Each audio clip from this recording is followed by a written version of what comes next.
ከጀመርነ ያው ሶስተኛ ሳምንት ጀመረናል። ያው ቶልቶሎ እየሄደ ነው፣ ጊዜው እየሄደ ነው። እንጠቀምበት አንጠቀምበት የኔና እናንተ የቤት ስራ ሆኖ እንግዲህ ጾሙ እየሄደ ዛሬ ምኩራብ ከሚባለው ከሶስተኛው ሳምንት ላይ ደርሰናል። ዛሬ በይበልጥ የሚታወቀው መድኃኔ ዓለም ክርስቶስ ወደ ምኩራብ ገብቶ ምኩራብን ያጸዳበት በምኩራብ የሚሸቀጠውን የሚነገደውን ንግድ ሁሉ ያስወገደበት ስጋዊ ስራ ስጋዊ ጥቅም ሲሰራበት የነበረው ሁሉ ያንን ያስወገደበት ቀን ስለሆነ ዛሬ በዚህ ርዕስ አንስተን ለትንሽ ደቂቃ እንማማራለን።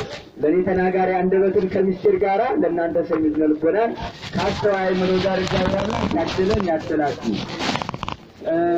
የምንማማርበት የትምህርታችን ርዕስ የሚሆነው ቤተ ጸሎት ይሰማይ የጸሎት ቤት ይባላል እንጂ አንተም ተገበርክሙ በአተፋያት እናንተ ግን የሽፍታና የወንበዴ ቤት አደረጋችሁት። የትግበር ቤት አብየ ቤተ ምስያል ባጭሩ የእግዚአብሔርን ቤት ወይም ደግሞ የአባቱን ቤት የገበያ ቤት ወይም የሸቀጥ ቦታ አታድርጉት። ቤቴ የጸሎት ቤት ነው እንጂ የሸቀጥ የመነገጃ የመለወጫ ቤት አይደለም፣ ቤተ መቅደስ አይደለም በሚል ርዕስ እንማማራለን። ባጭሩ ርዕሳችን ቤቴን ላትበሉት ነው የሸቀጥ ቤት አታድርጉት በሚል ርዕስ እንማማራለን። ይህንን ኃይለ ቃል የምናገኘው እንደምታወቀው ዛሬ ከተነበበልን ወንጌል ላይ ዮሐንስ ወንጌል ምዕራፍ 2 ከቁጥር 12 ላይ ያለ ኃይለ ቃል ነው። በጥቅሉ በዚህ ውስጥ ላይ የምናገኘው ኃይለ ቃል ስለሆነ ድረስ በሰፊው የሚያብራራልን የሚነግረን የእግዚአብሔርን ቤት የሸቀጥ ቤት አድርገው የነበሩ ሰዎች ከመሆናቸው አንፃር በጥቅሉ ግን አሁን ያነሳውን ሐሳብ የማቴዎስ ወንጌል ምዕራፍ 21 ላይ ከቁጥር 12 ላይ ነው የምናገኘው። ሰፊው ምስጢር ማለት ነው።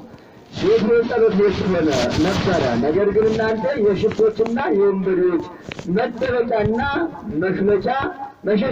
መሸሸጊያ አደረጋችሁት ብሎ መድኃኔ ዓለም ክርስቶስ የተናገረው ኃይለ ቃል ነው። እንግዲህ ይህን የተናገረው ሶስት ነገሮችን ነው በዚህ ውስጥ ላይ የምናየው። አንደኛው ምኩራብ ዛሬ ምኩራብ ይባላል። ምኩራብ ማለት ምን ማለት ነው? አንደኛው። ሁለተኛው የምኩራብ ምሳሌ ምኩራብ የማን ምሳሌ ነበረ? አሁን ላይ ያለንበት ምኩራብ ተብላ የተጠራችው ማናት? አንደኛው። ሁለተኛው።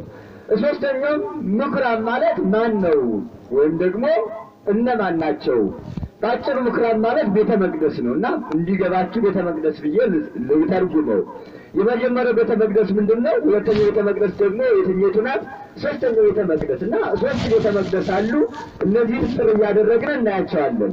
የመጀመሪያው ቤተ መቅደስ እንደሚታወቀው መጽሐፈ ነገሥት ላይ ታሪኩን በሰፊው እንደምናገኘው ንጉሥ ሰሎሞን የሰራው ቤተ መቅደስ አይሁድ ጸሎት የሚያቀርቡበት፣ የአምልኮታቸውን ስርዓት የሚፈጽሙበት፣ መባ የሚቀበሉበት፣ አምልኮተ እግዚአብሔርን የሚያከናውኑበት ቤተ መቅደስ ነበረ። ያ ሰሎሞን ያነጸው ቤተ መቅደስ ነው። በናቡከደነፆር ጊዜ ተራብሶ ወድቋል። ከዚያ በሁለተኛ ደግሞ እንደገና 46 ዓመት ፈጅቶ ሁለተኛ ታንጿል፣ በዘሩባቤል ጊዜ ማለት ነው። ስለዚህ በዚህም ጊዜ በቤተ መቅደሱ ከዓመት አንድ ጊዜ ብቻ ነበረ ጸሎት የሚደረገው። ሊቀ ካህናቱ ገብቶ ለካህናቱ ለምእመናኑ መስዋዕት የሚያቀርበው ለራሱም ለምእመናኑ ከዓመት አንድ ጊዜ መስዋዕት ነበር። ይህ በዓልን የሚያከብሩት ሶስት ጊዜ በቤተ መቅደሱ ሶስት ጊዜ በዓል ያከብራሉ። በየትኛው? በኢየሩሳሌም ባለው ማለት ነው። በሌላ ቦታ ግን ቤተ መቅደስ አይሰራም ነበረ። ኢየሩሳሌም ውስጥ ላይ በገጠሪቱም በከተማው አንድ ቤተ መቅደስ የሰሎሞን ቤተ መቅደስ ብቻ እንጂ ሌላ ቤተ መቅደስ የለም። ምኩራብ ግን ቅርንጫፎች 46 ምኩራቦች ነበሩ። ሊቃውንት እንደሚተረጉሙልን የብሉይ መጻሕፍት ስንት ናቸው? 46 እንደሆኑ ሁሉ ልክ ምኩራባቸው 46 ምኩራብ ነበራቸው። በዚያ ውስጥ ደግሞ አምልኮታቸውን ይፈጽሙ ነበረ። ሲፈጽሙ ግን በቤተ ምኩራባቸው ወይም ደግሞ በሰሎሞን አዳራሽ ወይም በንጉሥ ዳዊት ልጅ በሰሎሞን በሰራው ቤተ መቅደስ በዘሩባቤል ጊዜ በታነጸው ቤተ መቅደስ ላይ በዓመት 3 ጊዜ በበዓለ ሰዊት፣ በበዓለ ፋሲካ፣ በበዓለ መጸለት በዓል ሲያከብሩ ከዚያ በአዳራሽ ወይም ደግሞ በቤተ መቅደሱ አካባቢ ገበያ ነበረ። ህዝቡ እየመጡ ይነግዱበት ነበረ። ሸቀጣ ሸቀጥ እያመጡ ላም፣ በግ፣ እዚያ ደግሞ የተለያዩ ነገሮችን ወርቅ እያመጡ ይሸጡበት፣ ይለውጡበት፣ ይገበያዩበት ነበሩ። በቤተ መቅደሱ ለምን ከሌላ ሀገር መጥተው በዓመት 3 ጊዜ ጸሎት ለማድረግ ከእግዚአብሔር ጋር ለመታረቅ ንስሐ ለመግባት የመጡት ሁሉ ገቢተው ለመሄድ ለስጋቸው ደግሞ ሌሎች አይሁዳውያን በዚያ በቤተ መቅደሱ አካባቢ ላምና በግ ይዘው ይገኙና ይሸጡ ይለውጡ ነበረ። በዚህ ሰዓት መድኃኔዓለም ክርስቶስ ዛሬ መዝሙር እንደሰማነው ቦአ ኢየሱስ ምኵራበ አይሁድ ይላል። ቦአ ኢየሱስ ምኵራበ አይሁድ ወመሐረ ቃለ ሃይማኖት ይላል። መድኃኔዓለም ክርስቶስ ወደ ምኵራባቸው ገባ፣ ወደ አዳራሻቸው በዛሬው ቀን ገባና ወመሐረ ቃለ ሃይማኖት የሃይማኖትን ትምህርት አስተማራቸው ይለናል። የምንም ትምህርትን አስተማራቸው? የሃይማኖትን ትምህርት። ምን አላቸው? የሃይማኖትን ትምህርት ሲያስተምራቸው ያ ቤተ መቅደስ የጸሎት ቦታ ነው፣ የመሥዋዕት ቦታ ነው፣ ሕገ እግዚአብሔር የሚፈጸምበት ቦታ ነበረ። ነገር ግን የጭቅጭቅ፣ የንዝንዝ፣ የንትርክ፣ የመሸጫና የመለወጫ ቦታ አደረጉትና መድኃኔዓለም ክርስቶስ ከዚያ ሄዶ እንኳን ጸሎቱ ካህናት የሚያቀርቡት ጸሎት ይቅር ሊሰማ ይቅርና ቤተ መቅደሱ ጣለጣል የሚሸተው የአህያ ፋንድያ፣ የበግ ኩሪያ፣ የከብቶች እበት የሚሸት ሆነ። ምክንያቱም የከብት ምን መሆኛ ሆኗል? መነገጃ ሆኗልና ማለት ነው። በዚህም ሰዓት መድኃኔዓለም ክርስቶስ ምን አለ? ቤቴሰ ቤተ ጸሎት ይሰመይ፣ ቤቴ የጸሎት ቤት ይሰባላል እንጂ የገበያና የመሸጫና የመለወጫ ቤት እኮ አልነበረም። ስለዚህ ላማችሁን አውጡ፣ በጋችሁን አውጡ እያለ በጅራት ላሙንም በጉንም ሁሉንም እንዲያወጡ አስተማራቸው። መድኃኔዓለም ክርስቶስም በጅራፍ አባረራቸው፣ አስወጣቸው ይላል። የገዛ ማይጣት ሆኖ ለውልጣል። ከዚያም ደግሞ ወርቅ የሚለውጡትን የሚሸጡትን እነዚያንም ገለባበጠባቸው፣ ወርቃቸውን በተነባቸው። ነገር ግን ከቤታቸው ሂዶ እንዲገኝ በታምር ሆኖላቸዋል ይላል። ስለዚህ መድኃኔዓለም ክርስቶስ በቤተ መቅደስ የማይገባ ስራ ሲሰሩ የነበሩ አይሁዳውያንን የገሰጸበትና ቤተ መቅደሱን ያጸዳበት ቀን ነው። ስለዚህ ቤተ መቅደስ በዘመኑ የነበረው የኢየሩሳሌም ላይ የነበረው የሰሎሞን ቤተ መቅደስ ነው። የመጀመሪያው ክርስቶስ ያስተማረበት እንስሳትንም ያስወጣበት የመጀመሪያው ይህ ነው። ሁለተኛው ቤተ መቅደስ የተባለው ደግሞ ቤተ መቅደሱ የአሁኒቱ ቤተ ክርስቲያን ምሳሌ ሆኖ የቆየው የአሁኒቷ ቤተ መቅደስ ወይም የቀድሞ ቤተ መቅደስ የአሁኒቱ ቤተ መቅደስ ምሳሌ ነበረ። የአሁኑ ቤተ መቅደስ ማን ነው ካላችሁ ቤተ ክርስቲያን ናት። ቤተ ክርስቲያን የክርስቶስ ሥጋና ደም የሚፈስባት፣ እኔና እናንተ ከአብራከ መንፈስ ቅዱስ ከማኅፀነ ዮርዳኖስ የምንወለድባት፣ ኃጢአታችን የምንታጠብባት፣ ንስሐ የምንገባባት፣ የዘላለም ሕይወትን የምናገኝባት ቤተ ክርስቲያናችን ቤተ መቅደሳችን ናት። ሁልጊዜ የክርስቶስ ስም የሚጠራባት፣ በዚህ ቤተ መቅደስ የሥጋ ጥቅም የምንሰራባት የምናወራባት አሁን ይህ ነው። መድኃኔዓለም ክርስቶስ ሁላችን እያየን ነው፣ በቸርነቱ እያየን ነው። በመዓቱ እንዳየን ግን ቅዱስ ፈቃድ ይሁንልን። ሁላችንም በቸርነቱ ስላየን ነው ከዚህ አደባባይ የተሰበሰብነው። በጅራፉ ቢገርፈን ኑሮ እዚህ አካባቢ አንገኝም ነበር። ጅራፉ መድኃኔዓለም ክርስቶስ አሁን ላይ ጅራፍ ይዞ እንዳይሁዳውያን በቤተ መቅደስ ሊያመጣ ይችላል። አሁን ሁላችን በቤተ መቅደስ ካህናቱም፣ ዲያቆናቱም፣ መምህራኖችም፣ መነኮሳትም፣ ምዕመናንም ሁላችንም በዚህ በቤተ ክርስቲያን ላይ የምንገኘው ኃጢአት ሳይኖርብን ሸቀጥ የማንሸቅጥ ሆነን እኮ አይደለም፣ ነጋዴዎች ሳንሆን ቀርተን አይደለም። የእግዚአብሔር ቸርነት ብቻ ነው የሸፈነን። በዚያን ዘመን በቤተ መቅደስ ይነግዱበት፣ ይሸጡበት፣ ይለውጡበት ነበረ። አሁን በቤተ ክርስቲያን መጥተን ስንቶቻችንን ዋዛ ፈዛዛ የምናወረው፣ ስንቶቻችንን ፈሪሃ እግዚአብሔር ኑሮን የምንቆመው፣ ቁመን የምንጠብቀው፣ የምናስቀድሰው፣ የምንጸልየው ከልባችን ሆነን ማለት ነው። እንደነገርኳችሁ ንግድ የሚፈቀድበት ቦታ አለ።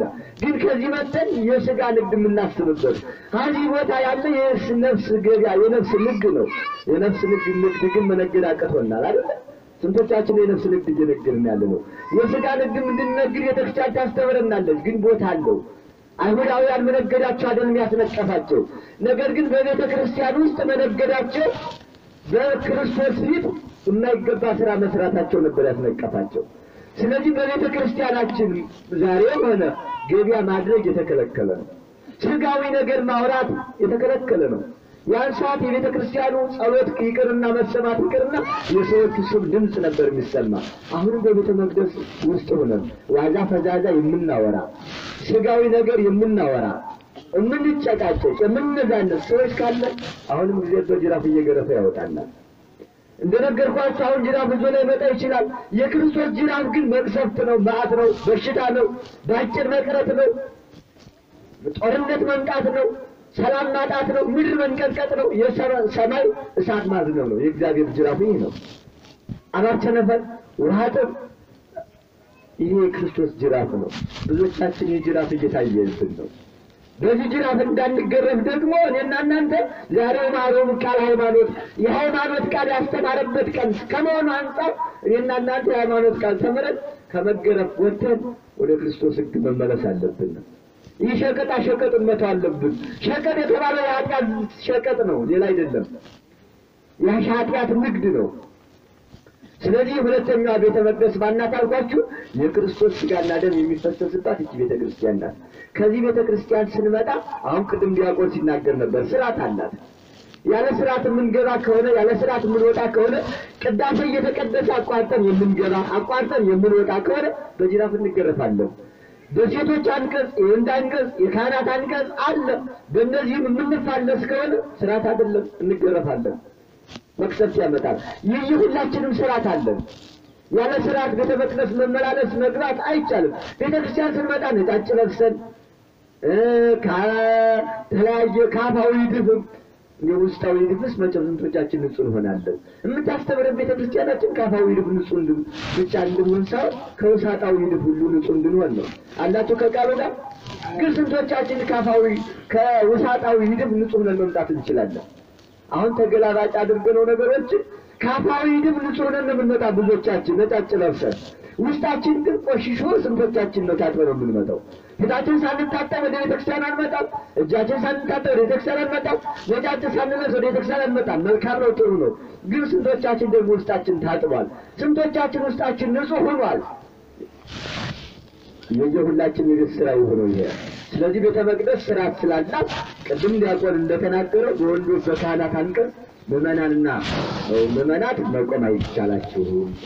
በሴቶች አንቀጽ ወንዶች መቆም አይቻልም። በወንዶች አንቀጽም ደግሞ ምኖች መቆም አይቻልም፣ ሴቶች መቆም አይቻልም። ይሄ የቤተክርስቲያን ስርዓት ነው። ከዚህ ውጭ የሚሆን ከሆነ ግን ስርዓት ስላለ በጅራፍ እንገረፋለን ማለት ነው። ይሄ ሁለተኛው ቤተ መቅደስ ነው። ዋናው የትምህርታችን መሰረቱ ደግሞ ሶስተኛው ቤተ መቅደስ ነው። ሶስተኛው ቤተ መቅደስ አሁን ቤተ መቅደስ ተብሎ የተነገረው ቤቴን የጸሎት ቤት ነበረ፣ እናንተ ግን የሌባ መደበቂያ አደረጋችሁት፣ የወንበዴና የቀመኛ መሸሸጊያ አደረጋችሁት። አንተም ሰገበርክሙ በአተፋያት ያለው የቤተ መቅደስ ተብሎ የተተረጎመው የሰው ሰውነት ነው።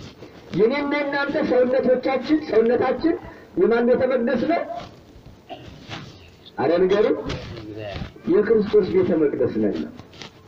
አሁን የክርስቶስ ቤተ መቅደስ የተባለው እኔና እናንተ እንደሆነ ቅዱስ ጳውሎስ አንደኛ ቆሮንቶስ ምዕራፍ 3 ከቁጥር 16 ላይ አስረግጦ ይነግረናል። ምን ይላል መሰላችሁ? እናንተ የክርስቶስ ቤተ መቅደስ አይደላችሁምን? የእግዚአብሔር መንፈስ በእናንተ ላይ እንደሚያድር አታውቁምን? የእግዚአብሔርን ቤተ መቅደስ የሚያፈርስ ቢኖር እርሱ ይፈርሳል፣ የእግዚአብሔር ቤተ መቅደስ ነውና የእግዚአብሔርን ቤተ መቅደስ እናንተ ናችሁ ይልና ቤተ መቅደሶቻችሁን አታርክሱ ይላል። ምናችሁን አታርክሱ? አረ ነገር ስለመቤት ቤተ መቅደሳችሁን አትበሉ፣ አታርክሱ። አያችሁ ቤተ መቅደስ እንደናችሁ አለ እናንተ ናችሁ። ግን እናንተ ቤተ መቅደሳችሁን አታርክሱ። ስለዚህ ቤተ መቅደሳችሁን አታርክሱ። አሁን ቤተ መቅደስ ተብለን ቤታችን አሁን ተጣጣይ ለመለከታ ቤታችን ለእናንተ ሰውነት ነው እያልኳለሁ። ስለዚህ የኃጢአት መደበያ፣ የኃጢአት መከማቻ፣ የኃጢአት መካዘን የሆነ የዝሙት፣ የትዕቢት፣ የስስት፣ የቅናት፣ የስንቱ አለስንቱ ይህን የመሳሰለው ተዘርዝሮ የማያውቁ የእነዚህ ሁሉ መሸቀጫና መለወጫ ሆነናል እኮ የዘረኝነት መለወጫ። ክርስቶስ ጋር እንደ በእውነት ማን ንጹህ ይሆናል? ቤተ መቅደስ የመሸጫ የኃጢአት መሸጫና መለወጫ ያልሆነበት ሰው ማን ነው? ማን ይሆን? አላችሁ የምንል እንደው በመካከል እንኖር በእውነት እንደው እግዚአብሔር በቸርነቱ ይጎብኘን እውነት እንጂ ሁላችንም በኃጢአት መሸቀጦች ነናል። የኃጢአት መደርደር የኃጢአት መከዘኛ መካዝን ሆነናል አይደል? ሁላችን የዘረኝነት መካዝን፣ የዝሙት መካዝን፣ የተንኮል የትዕቢት የቅናት መካዝን ሆነናል እኮ መደርደር አይደል? ያስ እየወጣ በገንዘብ ይቸረቸርና ለጥቅም ነው አይደል? እናንተ የሚያጠፋ ነገር እኮ መደርደር ይሆናል አይደል? መከማቻ ይሆናል አንድ ስለዚህ አንድ ቀን አጠዋቆ እንደ ፈርደን እናውቃለን። እንደ ቤተ መቅደሱ እንደ የየራሳችን ቤት እንኳን የግል ቤታችን እኮ እንደ በቀን ስንት ጊዜ ይወለወላል፣ በቀን ስንት ጊዜ ይጠረጋል። እናቶቻችን ሰራሚክ ከሆነ በየሰዓቱ ሲወለወሉ ነው አይደል? ጫማም ተወልቆ ይገባል። ምን እንዳይቆሽሽ እኮ ነው። ቤታችን በየቀኑ እየወለወልን እየጠረቅን እና እናንተ የክርስቶስ ቤተ መቅደስ ሆነን ግን ቆሽሸን ክርስቶስ ሲያየን አናፍርም? እንግዳ ሳይመጣ ቤቱ ይስተነ እንግዳ ሲመጣ እንዳያነጉረን ቤታችን አጥልተን አስተካክለን እንግዳ ሲመጣ እንቀበላለን። እኔና እናንተ ክርስቶስን እየተቀበልን ነው። ቤተክርስቲያን ሥጋ መለኮት እየተቀበል አሁንም በኃጢአት እንደቆሸሽን በተለያየ በደል ውስጥ እንደቆሸሽ ጥራጊዎች ሆነን ቤታችን በጥራጊ በኃጢአት ጥራጊ ውስጥ ወድቀን አንድ ቀን አጥተን የምናውቅ ሰዎች አለን። መጥረጊያችን ነው። እስኪ አሁን ከቤታችሁ መጥረጊያ የሌላችሁ እናቶች መጥረጊያ ያላችሁ የላችሁ? ቤታችሁ ሲቆሽ የምትወለውሉበት መወልወያ አይደል? አለ ገበያ ላይ በብር እየገዛን ሁላችን የምንጠርግበት አይደል? መጥረጊያ አሁን ቤቱን የምንጠርገው መጥረጊያ አግኝተናል። ነፍሳችን የምንጠርግበት ውስጣችን የምናጥብበት ማጠቢያ መወልወያ ካህናት ንስሐ ሰጥተን ችግራችን ምንድን ነው? መጥረጊያ ተነው አላችሁ ከቃሉ ጋር አለ። እግዚአብሔር አምላክ ከሁላችን ጋር ይሁን። አያችሁት? እስቲ አስቡ። ለቤታችን ያለ የምንጨነቀውን ያህል እኮ ለነፍሳችን ተጨንቀን አናውቅም። እስቲ ቤታችን እንደምንወለውለው በየሰዓቱ በየደቂቃው ቤታችን እንደምንጠርገው ሲቆሽሽ ደስ እንደማይልም እኔና እናንተ የክርስቶስ ቤተ መቅደስ ነን ቆሽሸን ሲያዩን መላእክት ሲያዩን ደስ አይላቸውም? የሚጠብቁን መላእክት እንኳን ዋለው ክሬት መላእክት በአገት አይደለም በእኔና በእናንተ ዘንድ የሚጠብቁን መላእክት አሉ። እነሱ ሲያዩና ቆሽሸን አድፈን ሳንታጠብ የሚያጥበን የሚወለውለን ንጹህ የሚያደርገን የሚያጠራን ካህንን እግዚአብሔር ሰጥቶን ችግራችን ምን ይሆን? ክፈሉ ተባል። አሁን እኮ መጥረጊያው ሁሉ ውድ ነው አይደል? የቤት መወልወያ ውድ ነው። ያለ ሳሙና ራሱ አይጠራም እኮ ቤቱ ሁሉ አይደል? ቆሽቶ አሁን የሚጠረገው የሚወለወለው በሳሙና ነው አይደል? አሁን ካህናት እኔና እናንተን የሳሙና ክፈሉ ይሉና የውሃ ክፈሉ ይሉና ነው ጊዜም እናገረው ውሃ እንኳን ልብሳችን ለማጠብ እኮ ውሃ ተወዷል። የሚጠጣም ጠፍቷል እንኳን ነገሩ ለማጠብ ያደረች ከባድ ነው። ግን ካህናት እንዲጠርጉን ስንቆሽሽ የሚያጡን የሚያነጡን እግዚአብሔር ሰጥቶ ቤተ መቅደሳችን ቆሽሽ ወጥን ሁልጊዜ በነፃ እንኖራለን። አሁን ቅድም በታምረ ማርያም እየሰማች ታሪክ ሰምተናል ሁላችን አይደል? ዓለም ጠበበኝ እያለች አይደል? የእግዚአብሔር ፍቅር ሲገባን ዓለም ይጠበናል። የሰማችሁ ኃጢአታችን ማስታወስ ስንችል ልብ ማለት ስንችል በእውነት የክርስቶስን ቤተ መቅደስ እኮ የዝሙት ማደሪያ የዝሙት ቆሻሻ አድርጌዋለሁ፣ አቆሽሼዋለሁ፣ የኃጢአት መካዝን የኃጢአት መነገጃ መለወጫ አድርጌዋለሁ። ስለዚህ ብለን እናዝን እንጸጸትና በኃጢአታችን ዓለም ትጠባናለች። ያቺት ምንድን አለች? እናቴ ሆይ ዓለም ጠበበችን ድንግልናን በማጣት ከእግዚአብሔር በመራቄ በቤተ መቅደሴ በማቆሸሽ ዓለም ጠበበችን። ወዴት ልሂድ? ኧረ እባካችሁ አልቅሱልኝ አለችው። እኔና እናንተ ማልቅሱልኝ ብለን ከአባቶች ወድቀን ልንሳል እንገባ ይገባል። አሁን የሰማናት በታምረ ማርያም የተነበበ እኮ እኔና እናንተ እንድንማርበት ነው። እኔና እናንተ እንድንመከርበት ነው። በዝሙት በመውደቃችን ልንጸጸት ይገባናል። በትዕቢት በመውደቃችን ወደ ፍቅርና ልንመለስ ልንጸጸት ይገባናል። ምክንያቱም ቤተ መቅደሳችን የሚያቆሽሽ ነገር ነው፣ የሚያሳድፍ ነገር ነው። ስለዚህ ያቺ እናት አሁን የሰማናት እናት አለቀሰች፣ አነባች። በእንባዋ ግን እግዚአብሔር ይቅር አላት አላላት? ያለቀሰችው እንባና የሰራችው ኃጢአት ሲመዘን የማን ነው ሚዛን የመተው? ኃጢአቷ ነው ነውስ እንባዋ ነው ሚዛን የመተው? አረ ንገሩ። እንባዋ እኮ ነው። አያችሁ እንባ ሚዛን መጥቶ ምን እንድትሆን ሆነች? ለምትገባ ሆነች። ያያጣፈቻችሁ አዛኝ ቀሪዎች አሳምትመካት አሰማችን ነበረ። እኔና እናንተ ብዙ አባቶች ያስተምሩን መጣየት ሲመክሩ ላንሰማ እንችላለን። አዎ እየሰማንም አይደለም። ሰሚያሰብ ሰሚት ልብ አይደለም እንሰማለን፣ ግን እያስተዋልን አይደለም። ልብ እያልን አይደለም፣ እየታጠብን አይደለም፣ እንደቆሸሽን ነው ያለነው። ከላይ እስከ ታች ብንታጠብ ኑሮ ንጹህ ብትሆን ኑሮ ዓለማችን አሁን በዘረኝነት አትቆሽሽም ነበር። በዘረኝነት በሰው በመታገጥ እርስ በርስ በመገዳደል በመጠፋፋት እንዲህ ሁሉ አንቆሽሽም ነበር። የቆሸሽነው ከላይ እስከታች በኃጢአት ስለቆሸሽን። ይህች እናት አለቀሰች አለባች፣ እህቶቿም አለቀሱላት። እንባዋና ኃጢአቷ ሲመዘን እንባዋ ሚዛን መጥቶ መንግሥተ ሰማያት እንድትገባ ሆነች። እኔና እናንተም እስካሁን ድረስ ኃጢአት እየሰራን ቤተ መቅደሳችን አሳድፈን አቆሸን የምንኖር ሰዎች እንኖራለን፣ ያለን ሰዎች አለን። በዛሬው ቀን ግን መድኃኔ ዓለም ክርስቶስ ገብቶ ቤተ መቅደሱን ያጠበበት ያጸዳበት፣ ቤቴን የመሸቀጫና የመነገጃ የመለዋወጫ ቤት አታድርጉት ብሎ በዛሬው ቀን ቤተ መቅደስን ያጸዳበት ቀን ነው።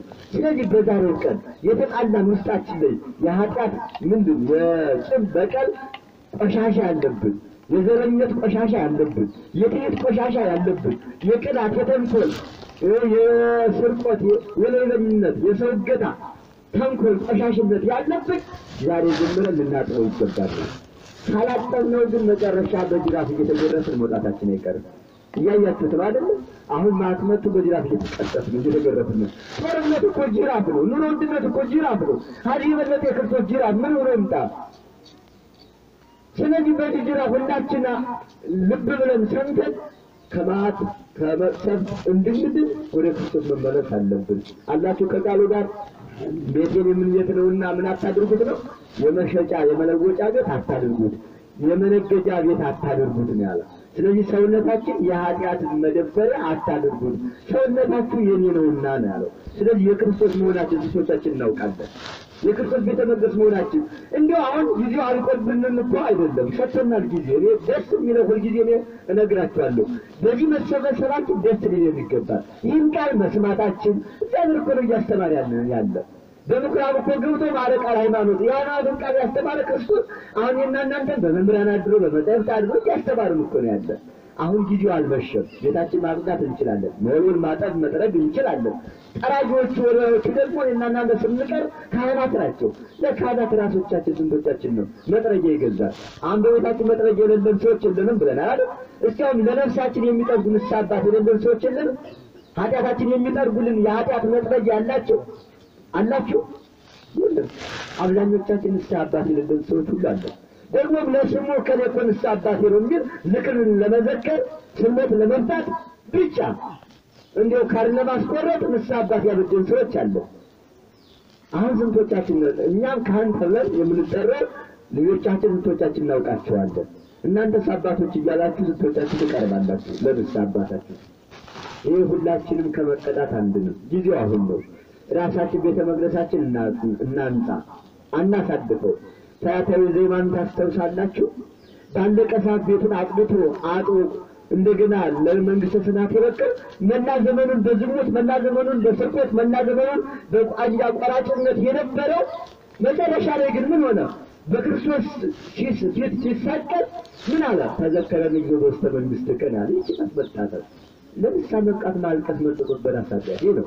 ተስፋ ለመቁረጥ ዮሐንስ አፈወርቅ ሲናገር እንደ ሰይጣን ያለ ኃጢአት እንደ ሰይጣን ያለ ክፋተኛ የለም ይላል።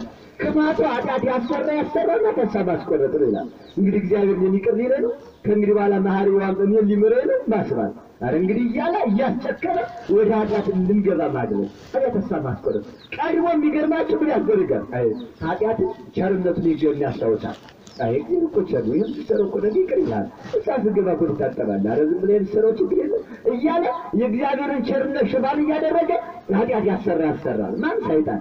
አዲያ መጨረሻ ቸርነቱን ሲናገር የነበረው ይቀይር ነው። አረ በስመ አብ እንግዲህ አንተም የቤሪ ጸሎት ግን ይሰማል እና ጸሎት እንዳታጉል ያደርገዋል። እንግዲህ በኋላ አንተ ንስሐ ብትገባ ቤሪ ይቅር ይለው ይልና በዛ አሽፍቶ ማስቀረት። ስለዚህ ይህ የሰይጣን ሴራ መሆኑን አውቀን እስካሁን በቤተ መቅደሳችን ያቆሸሽን ሰዎች እንደ ፈያታዊ ዜማ ተዘከረኒ እግዚኦ በውስተ መንግሥትከ። ፈያታዊ ዜማን እኮ ሌላ ነገር ያለው ነገር የለም። ምንም የሰራው ስራ የለም። እንደነገርኳችሁ ባቂያ ተቆየ ነው። መጨረሻ ላይ ግን ምንድን አለ? እባክህ አምላኬ በመንግሥት በመጣ ጊዜ አስበኝ አላል። እንደ የቅድሚቱት ምንድን አለች? በፈጣሪ ፊት ስቆም ከቶ ምን ይሆንም ብለው ቤተ መቅደሴን በዝሙት አቆሽቼዋለሁ። ድንግል ሆኜ በድንግል እንዳላገለግለው ነበረ፣ በዝሙት ወድቄአለሁ። ስለዚህ ቤተ መቅደስ ፊት ስቆም እንዴት ነው የምንቆመው?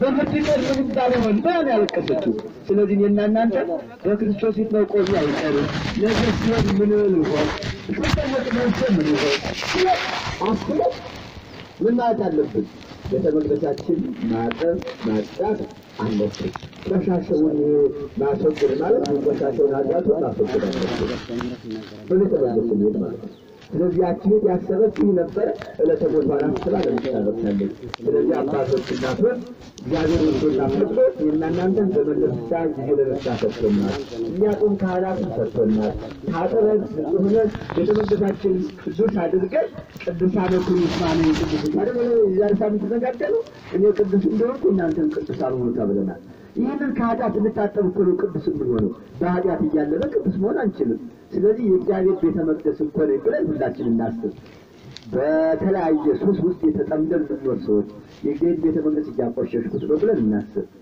የኔና እናንተ ምን አለ ምንም ነገር እኮ የለም ያለን የለም ሁሉ ከክርስቶስ የተሰጠን ነው ሕይወት የክርስቶስ ነው አካልም የክርስቶስ ነው ውበትም የክርስቶስ ነው በመልካችን ተመክተን ምንም በኃጢአት የምንወድቅ ሰዎች ከኃጢአት መመለስ አለብን በባለፈው ነግሬያቸዋለሁ አይደል ዘካርያስ ሕፃኑ ምን እንዳለ ቤተ መቅደሱን ከማቆሸሽ ለመውጣት ምንድነው የተጠቀመው ብላል መልከኛ ሆኖ እናትና አባቱ እና እናቱ ወጣበት አባቱ ገዳም ሄዶ ሕፃኑ የ14 ዓመት ሕፃን ነው መልካም ነው በጣም ውበት ያለው ሕፃን ነው እና መጨረሻ ላይ ወደ አባቱ ገዳም ሄደ ከገዳሙ ሄዶ ግን ምንድነው የተባለ አይ አንተ ከዚህ ገዳም መኖር አይገባህም መኖራችንም ውበት አለ መልክ አለ እና ከገዳም መውጣት አለብህ ተባለ ስለዚህ አባቱ እየተጠራና ልጅክር ወደ ዓለም ወሰደው ይህ መልካም ገዳሙ ላይ ምን ያደርጋል ሰውን ያስተካክላል አያችሁ አሁን ምንም ኃጢአት ሰርቶ አይደለም ከገዳም የተከለከለው ነገር ግን ምን ተባለ ይህ ሕፃን መልካም ስለሆነ መነኮሳት አባቶቻችን እናቶቻችን ያስተካክላል እንዴት አድርጎ ካላችሁ ካልክ በዓለም ሁነን እንደዚህ አይነት መልካም ልጅ ወልደን የምንኖረው መንኩሰን እያሉ እንዳይፈተሩ መከራ እንዳይመጣባቸው ይህን ከገዳም አውጣው ባለም ይራው ምን ለማለት ነበር የመጣው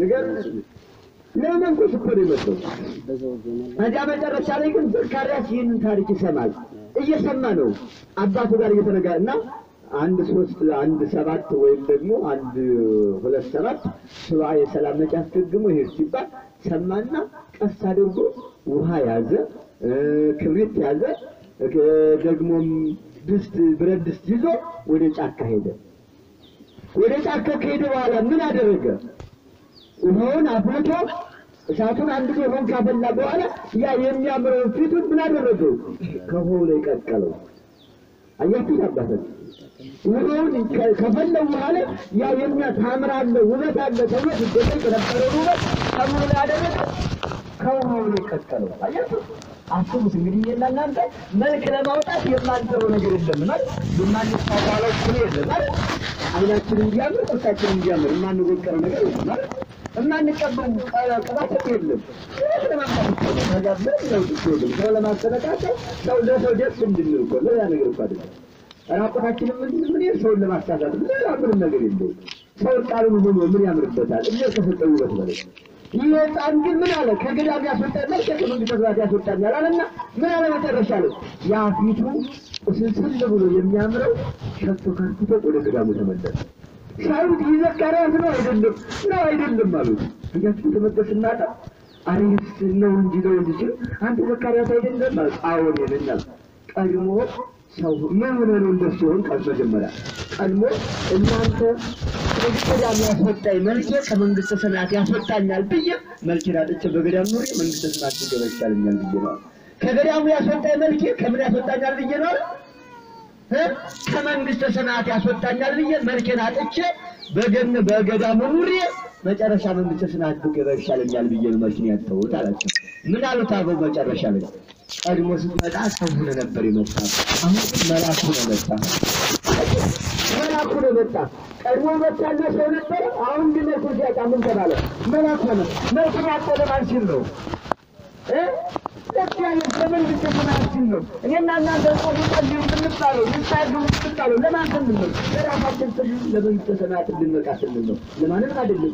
እግዚአብሔር የሚጎልበት ነገር ኑሮ አይደለም። ንስሐ ባንገባ ሥጋው ደግሞ ባንቀበል ጥሩ ሰዎች ባንሆን እግዚአብሔር የሚጎልበት ነገር የለም። ሁልጊዜ በናይሮ ምስል ነው። ባናመሰግንም ምን ባንልም የሚጎልብልን ነው። ግን እግዚአብሔር ለእኔና ለእናንተ የፈጠራት መንግሥተ ሰማያት ግን መግቢያ ሲታጣ የሚገባባት ሲያጣ እግዚአብሔር ግን ያዝናል። ስለዚህ ያ ዘካርያስ ምን አለ መጨረሻ? በሲኦል ውስጥ ከምወድቀው ከገዳም ከምባረረው አያችሁ በዓለም ከምኖረው መኪና ጥቼ በገዳም ኑሬ መንግሥተ ሰማያት ብገባ ይሻለኛል ያለ። ስለዚህ አሁን ምን ለማለት ፈልጌ ነው አባቶች? ቤተ መቅደሳችን እንደቆሸሽ ሞተን ሲሆን ከምንወድቀን አሁን ላይ ከዚህ ከአሰው ጋር አግባባን ያለ ሰላይ ከሰው ጋር አስማማን ያለ ባህሪ ሄደና ተፈን አስወግደን ለመንግሥተ ሰማያት ስለማያበቃን ማለት ነው። አሁን ዘካርያስ ምን መልኬ ከገዳም አባረረኝ ያለ አይደል? እኔና እናንተ ከትዳራችን አስማማን ያለ ከቤተ ክርስቲያን አግባባን ያለ ሰው ያለን ይሁላችን ማለት